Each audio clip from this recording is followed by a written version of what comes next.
கேட்பாங்களாம். அப்போல்லாம் அன்னைக்கு ஒரு நாள் சந்திக்கையில் அங்கே ஒரு முனிவர் உட்கார்ந்துக்கிட்டு இருப்பாங்களா. அந்த முனிவர்கிட்ட கேட்பாங்க, நீங்கள் யாருன்னு. நான் வேற ஊர்லேருந்து வந்திருக்கேன் அப்படின்னு சொல்லுவாங்களாம். அப்போல்லாம் அவரும் அவங்க பேரை சொல்லுவாங்களா.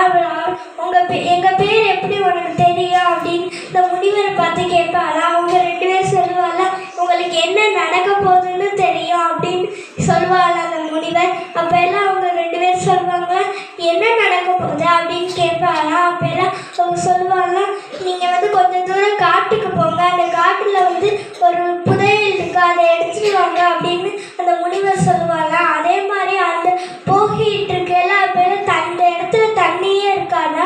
அப்போல்லாம் அவங்க கொண்டு வந்த தண்ணியை பார்ப்பாங்கன்னா அதை அந்த இன்னொருத்த குடிச்சிடுவானா.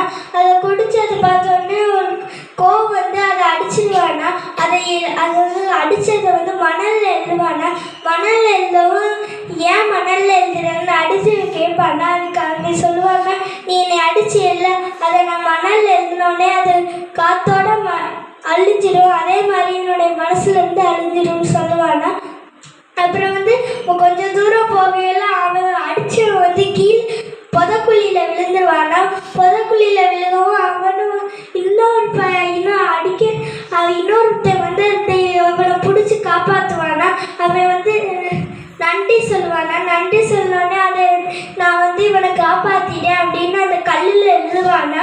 அதே மாதிரி ஏன் கல்லில் எழுதுறேன்னு அவன் கேட்பானா. அதுக்கு அவன் சொல்லுவானா, நான் உன்னை காப்பாற்றின அந்த கல்லில் எழுதிருக்கேன், அந்த கல்லில் எழுதுனது என்னைக்கும் அழியாது அப்படின்னு